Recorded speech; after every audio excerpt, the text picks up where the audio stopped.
which way to Patrick Buchanan, but he decided at the last moment to go to a parade in Des Moines. So I'll let you do with that information as you wish.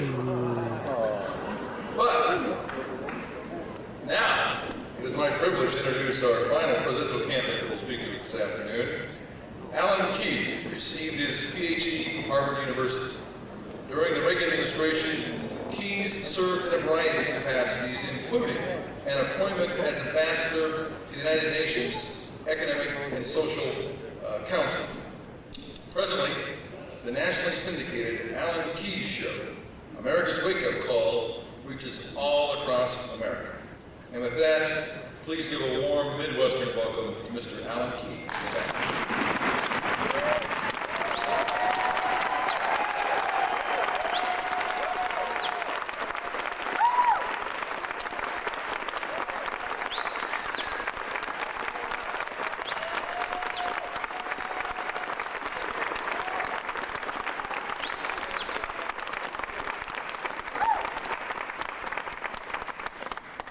Thank you very much. Appreciate that wonderful and warm welcome. You know, Lincoln, I think, was the one who made famous the phrase, government of the people, by the people, for the people. Indeed, by the time the Civil War was over, he had pretty much made it clear in one way or another that the aim of that conflict and struggle was, in fact, to assure that that form of government based upon the sovereignty of the people would not perish from the earth. Don't you think it's kind of sad today that we're actually living in a time when we keep going the way we're going? We will manage to accomplish what the great crises of war and the great challenges of depression should never do. You can, if you like, believe that because the stock market's going up and they all tell us we're in such great shape and they fib about their trillion-dollar surpluses and all of this, that we're in great shape. But you and I both know that that is not the case. I believe, and believe deeply, that in spite of all the glad-handing and self-congratulations of our cowardly politicians, this republic is in fact not on the brink, but over the brink of its destruction. We are not standing at a crossroads trying to decide whether we will go down the road that leads to the destruction of our liberty. We are already way down that road.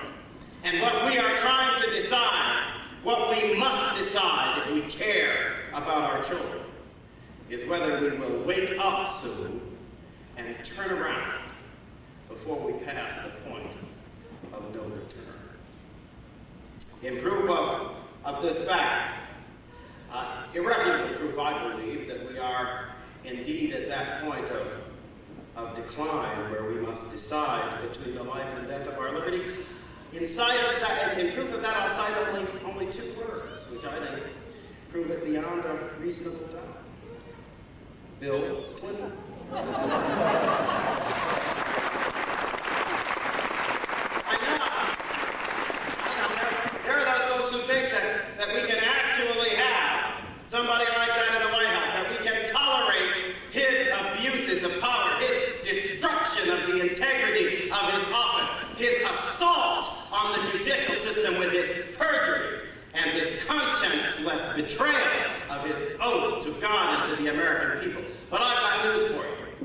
That crisis wasn't just the crisis of one man or one institution. It symbolizes the crisis of our whole way of life. And what I believe was most disturbing about it, I understand that there are some Republicans in the audience here. Well, for those of us who bear the Republican name, I think what you ought to realize was most disturbing about it was that we have a Republican Congress under Republican leadership. And notwithstanding that fact, the most disturbing truth about that whole impeachment crisis was not what Bill Clinton did, but what the Senate of the United States failed to do.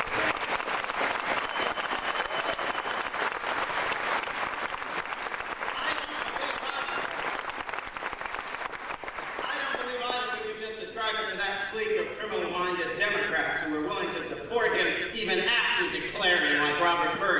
they knew he was guilty. I am also referring to those in the leadership on the Republican side who refuse to allow the evidence to be heard and the witnesses to be called and the American people to be informed. I'm talking about it. We don't want to talk about it. Because, sad to say, my friends, we are at a crossroads in our party. We need to face up to it. There are those folks who believe that our republic is apparently already over with, that government of the people doesn't matter, that in fact we have already moved into a new era. It is the era in which we will have government of the money by the media for the sake of those special interest politicians who are bought and sold by the money bosses in this country. They think we've crossed that line. They think that they actually now have it all rigged and sewn up. They get inaugurated by some media moguls. They get funded by their money bosses. They don't even have to come look us in the face anymore and tell us what it is that they believe.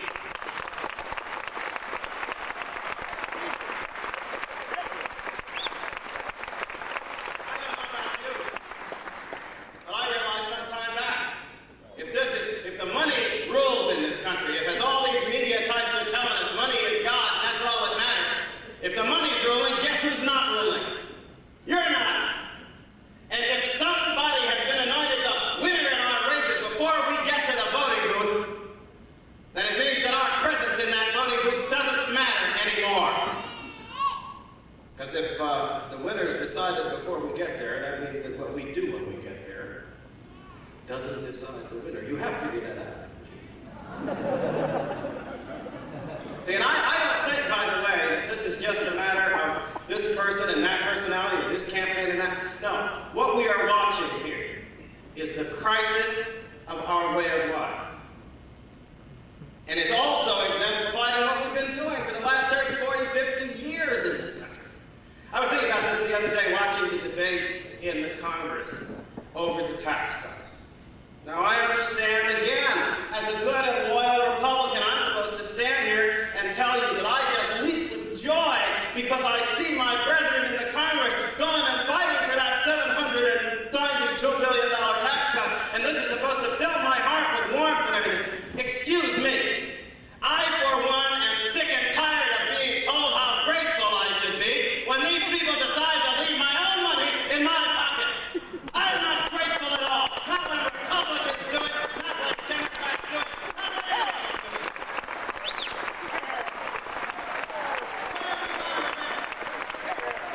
When are we going to remember the truth they want us to forget? I know. They stand up there in the well of Congress, and I was watching some of them the other day. You have heard, right? They talk about this as if it's their money. Every last cent of it belongs to them. They do. One fellow got up and was railing against the idea of tax cuts because he said that it was a waste of money. Now, excuse me, let's pause here for a second. Think about it. You go out and work for it. They come in and take it out of your pocket. They're telling us now that they're going to overcharge us in the next 10 to 15 years by $3 trillion for the government services we're getting. And we should fall down on our knees and thank the government because they're going to give us back maybe a third of the overcharge. So you overpaid for that vehicle by $3,000. They hand you a check for $792 and you feel good. Really? I don't think it works that way. But the truth is, when you listen to them talking about it as if it's their money, as if it all belongs to the government, you do know why that is, don't you? They talk about it as if it all belongs to the government. Because it does. That's right. I hate to tell you this, but we made a major mistake in the course of this century. As a result of that mistake, in principle, every last cent that is made and earned in America belongs to the government. You don't believe it, do you? I can prove it. Just imagine this. Just imagine I picked out one of you and I said, I'm going to make a deal with you. Every cent that I earn, I'm going to turn it over to you. I'm going to turn a percentage of it over to you. Now, I know some of you would think that you could be overjoyed at that. That's those of you who don't know my income, so don't get too excited. But it might add a little something to your life, but not much. let's just say that I was going to make this bargain. I'm going to turn over to you a certain percentage of my income. And the second part of that bargain is you get to decide what percentage that's going to be. You have this figured out? I'm going to give you a percentage of my income. Before I touch it, you can take that. And the percentage that I'm going to give you is going to be determined by you. Now, I would like some of the clever folks in this audience to tell me, in principle, exactly how much of my money do you control? All of it! All of it! That's right. Now, would you kindly glance over here at the income tax system? What is it? It's a system under which we cede to the government a preemptive claim to a certain percentage of our income. Who determines what that percentage will be? They do. In principle, therefore, how much of our money do they control? All of it. You really need to ponder the truth of that and understand. I know, somewhere in the back of our foolish minds, you think, you just kidding, they never take it all. When they put the income tax in there in the first place, they stood up in the well of Congress and said they'd never take more than 5 or 7%. Somebody here paying 5 or 7%? The average family now pays what, 15, 18%? And it goes all the way up to, they say the top rate's 39.6. I'm pretty sure you add it all together, some people paying 45. So you get a fifth, a third, a half of the money that folks are earning going off to the government. If somehow or another our willingness to object is what stands in the way of confiscation of our income, it's not much protection. We seem to be like that frog in the story that drop us in the cold water and start to turn the heat up, turn it up slowly enough, and we won't jump out until we're quite cooked to death. They've been turning the heat up on our control of our income and our lives in this century. Slowly, we've let it go. And that income tax is just one example. Now, of course, there is a solution. I won't go into it in great detail right now. You know what the solution is, of course. And it's not, as some people claim, a flat tax and more tax cuts and all. If we want back control of our income, we need to return to the original Constitution of our country. We do remember what it was, don't we? Under the original Constitution, the government did not, at the federal level, have the right to impose a direct tax like the income tax on the people of the United States. You want freedom from wage slavery to the federal government? You want freedom from tax slavery and tax serfdom? No, I wouldn't call it tax serfdom. I wouldn't call it that. Because you see, the serfs actually, by convention, had a limit to the amount the government could take out of their pocket. The Lord was limited by convention to a certain fixed percentage, whereas they could take whatever they want out of your pocket. You walk around thinking you're free people. We are already nothing but serfs and slaves. And we will be until we resolve with courage to reclaim control of our money, of our institutions, of our communities, of our lives. And sad to say, that clarion call to renewed self-government, I don't hear it going up. I don't hear it going up from the Democrats who champion socialism and government domination, and I don't hear it going up from weak-minded Republicans who tell us that what they're interested in is making the government better. I don't want to make that government better. I want to take power back from that government and put it in the hands of the people and families of this country.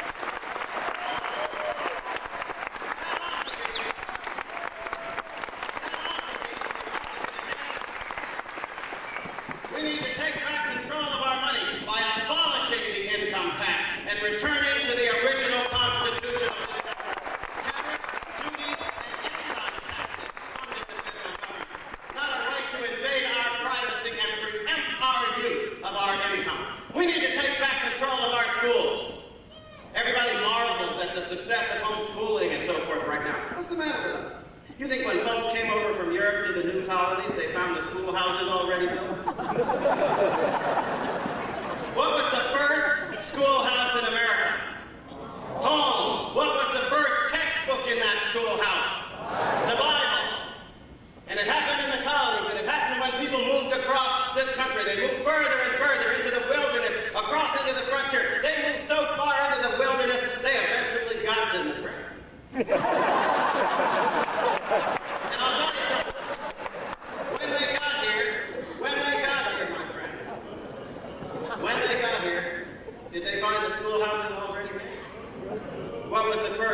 house? The home. What was the first textbook? So how come we think that homeschooling, that's not unusual, that's the principle of American education. That is the heart and soul of our approach to education. Parent-led education, in which the decision and responsibility of parents is respected as the key to success and to quality. We saw a country build itself up, even with ranks of illiterates out there working the fields. They knew what they wanted for the next generation, and they let their kids find that education at their hands, and they came together and they said, we need to find somebody who can help us out. And under their leadership and their responsibility, we moved forward toward educational success. You know when it all started to go wrong? It started to go wrong when parents backed away from that responsibility and turned it over to an all-powerful and domineering government structure. Our problem is government-dominated education. We will find the solution to that problem when we show a willingness to reclaim our control of our schools. Right now, that is the key, I believe, to the agenda we confront as Americans. We have to reclaim control of our money, reclaim control of our schools, reassert those basic rights and liberties and responsibilities, which are the birthright of a free people. In the course of the 20th century, we have watched those things eroded and destroyed in many ways, and if the last several years are any indication, we have now come to the crisis that will determine whether we shall give them up wholesale and lose them before we come. And yet every time we try, every time we look at the facts and say we want more control of our money, whether it's through tax cuts or whatever, we want more control of our schools through school choice, we want more control over our own future and retirement future with privatization and Social Security and a way to take that money and let the people who earn it supervise the investments for their future. What are we told every time we stand forward to claim our basic rights? We're told that that's not going to work. Schools will fall apart. Retirement won't be provided for. Bad judgments will be made. Irresponsible actions. Clinton and his ilk stand up talking about even these piddling tax cuts they're offering us. And they talk, no, you do that, and the babies will starve. And wait, no. The folks in need in our community will go without help.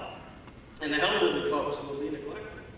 It'll be a horror story of abuse and horror for people all over the country. And there are folks on the Republican side whose initials are G.W. Bush. And they hear stuff like that, and they start to say, oh, they're talking about me. Better go out there and defend myself. And they come forward with all this defensive stuff about, I'm a compassionate conservative. Don't think that I'm one of those hard-hearted, nasty fellows. You know the problem with that? They get it all wrong. First of all, talking about compassion doesn't mean you feel it anyway, so who's going to believe it? Second, the Democrats and the liberals aren't attacking the compassionate Republicans. They're not. If I made a bargain with one of you, I said I'm going to give you control of all the money in the country, and somebody else jumped up in the audience and said, Alan, don't do that. If you do that, the babies will starve, the elderly won't be taken care of, the folks who need help in our community will be neglected. You're not talking about me. Do you understand? Those liberals aren't talking about conservatives. They're not talking about Republicans. They are slandering the good name of the American people. They are saying that if we have control of our money and our institutions, if we are allowed the right exercise of our rights, then we will abuse those rights. That we will be heartless. We will be uncaring. They are making an assault based on the assumption that the American people are so irresponsible, so selfish, so depraved, that if we have control of our own resources, we wouldn't even bother to take care of our groaning neighbors in the street. We would just as soon step over and go our way. Is that right? Is that the kind of people we are? That we would give in? One proof that we're not is this.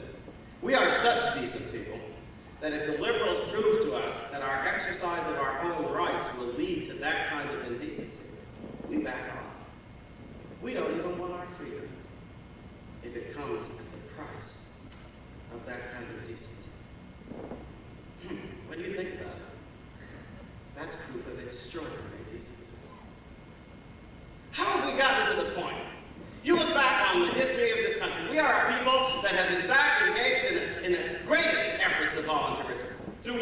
institutions. Through what? Through our churches. We reached out a hand of help, and we didn't do what the government did.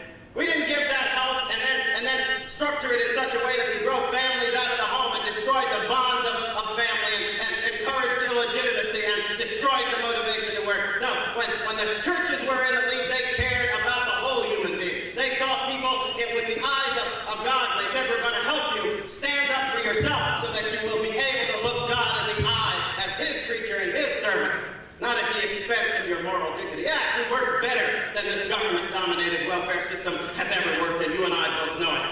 We can look back on that history. And not only that, it was punctuated by that history at the end of the World War, where this remarkable people standing there with Zeus's thunderbolt in our hands in the form of atomic weapons. Did we try to reduce the world to vassalage and slavery? No, we did not. Not only did we resist any temptation to domination, but we reached out a hand of help to the people who the day before had been striving to destroy us. And we shared our cloak with them right off our back, and we lifted them out of the ditch of destruction that had been created by their own acts of aggression.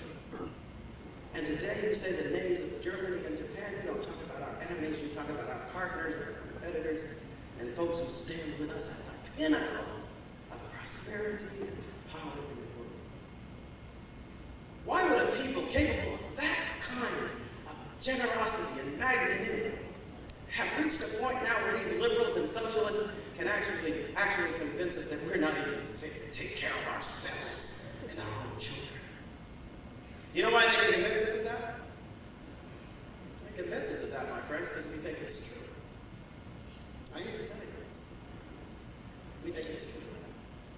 We have actually succumbed to the belief, promoted in a way by our media and everybody, but also reflecting a hard, cold fact about our lives. The belief that we're not fit to be free, that we are, in fact, become a people so irresponsible, so self-indulgent, that the only thing that matters in our politics is who can successfully manipulate our greedy passions and our selfishness. Is that the truth? See, I don't think it is, but we seem to believe it because we let them talk us out of it. We let them talk us out of reasserting the control of our school. We send out these champions, these weak boys, unprincipled, double-minded champions, and they sit in those debates with the liberals, and they get beaten up every time because the liberals attack us on that moral flank. They attack us on that point where we believe we're not good enough to be free. And our so-called champions and defenders don't answer back. They don't stand up to challenge the American people in those areas that prove our moral character and our moral belief. The only way that we can meet that challenge, the only way we shall ever win the battle to reclaim control of our schools and our families and our money and our lives is if we are willing to address the moral issues that are poisoning the conscience of America and destroying our confidence in our own character. That is why everywhere I go I talk about abortion. Because until we are willing to restore the great principle that our rights come from God and must be exercised with respect for the authority of God, we will never restore the confidence we need to reclaim our rights and liberties as a free people.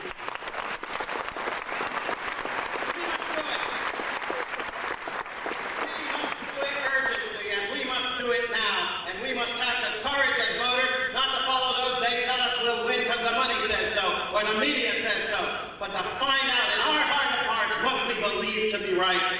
And like the generations before us who fought against the odds to establish the independence of this country, to fight against slavery in the Civil War, to champion the rights of workers and of those who were discriminated against for every reason, we have to stand against the odds. And understanding what it takes for this country to be reclaimed by its heritage of righteousness, we must fight the fight for those principles. Vote for those principles. Stand for those principles no matter what. And if we are able to find it in our hearts to have that kind of American courage, then we can face the 21st century secure in the belief that though we walk to the brink of the loss of our liberty, we rallied our courage and our faith in time to hold aloft in the new millennium the same light of hope for mankind's better destiny, for which we have sacrificed so much and given so much in this 20th century. Secure in the knowledge that having rediscovered the real ground of our strength and our freedom, we will pass that strength and freedom intact to new generations of Americans, to inspire not only Americans, but all the world. God bless you.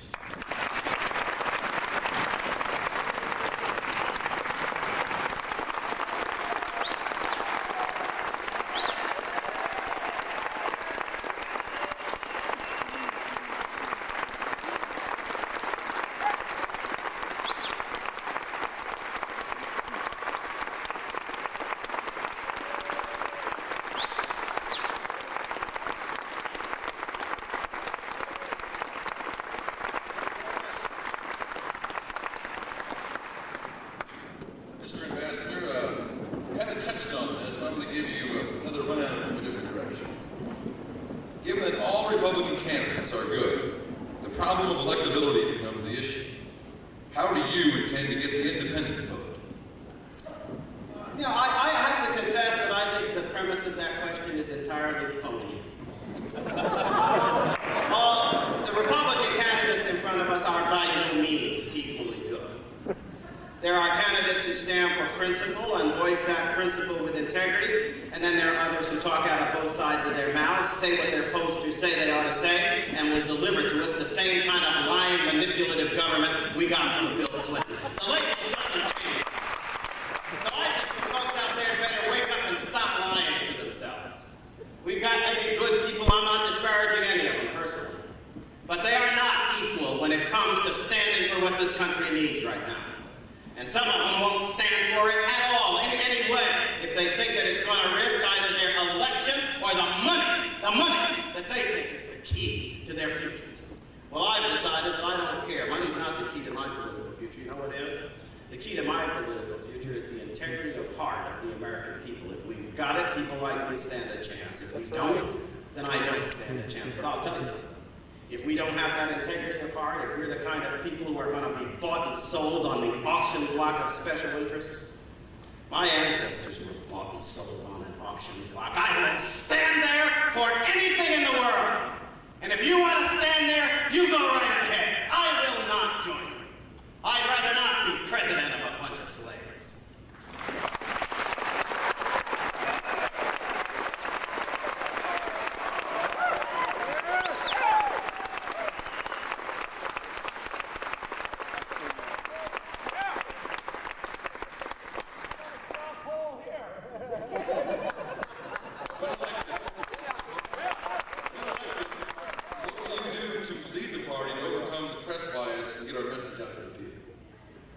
Well, I'll tell you something.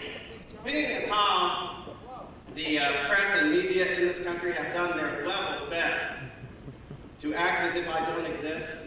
Yeah. The fact that y'all even see me here and know that I exist is already proof of my remarkable ability to get past the press.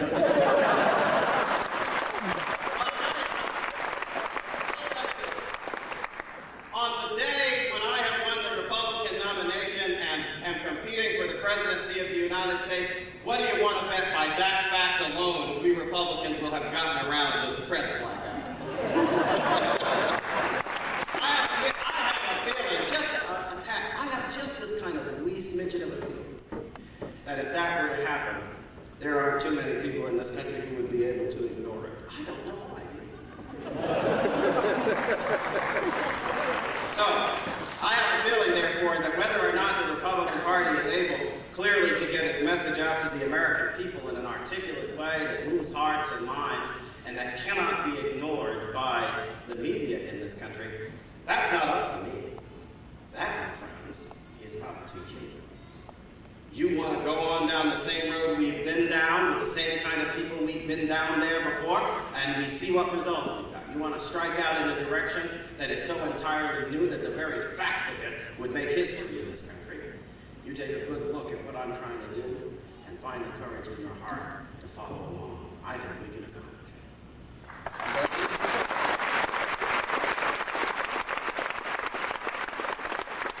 And one last question for Ambassador Keys. This one is to all of you.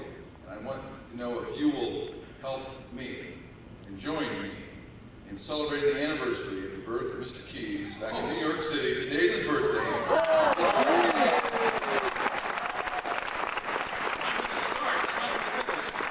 Happy birthday to you. Happy birthday to you. Happy birthday, dear Alan. Happy birthday to you.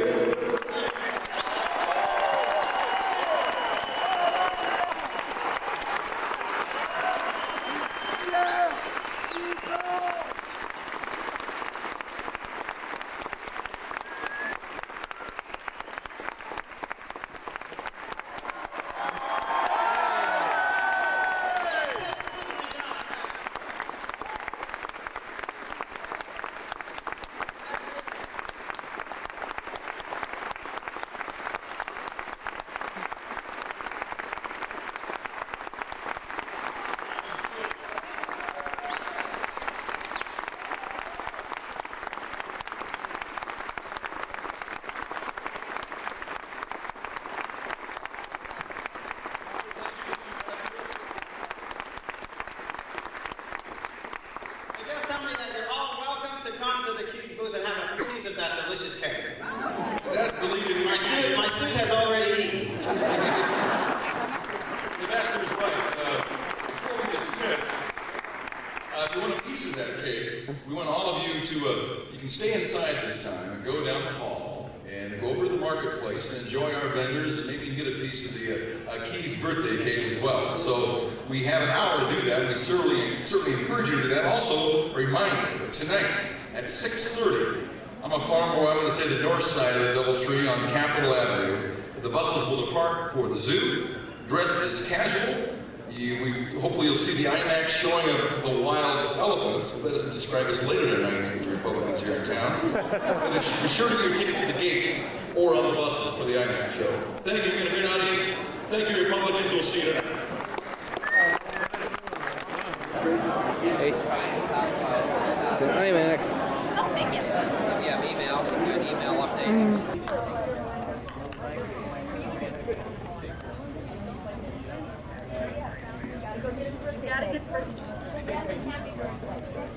Becoming smaller by the minute. We'll go get him a piece. Great speech. Oh, what? Sorry. Thank you much. Good luck. Jessica, she's also been for a while. Yeah, Cam and Grace. Yes. Hold on.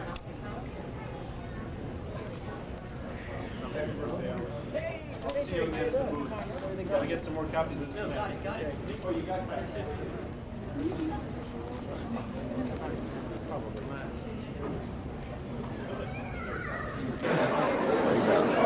Like his birthday cake? I already got one. Great. How about?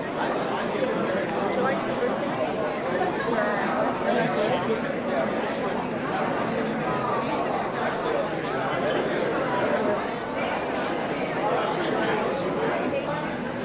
Thank you.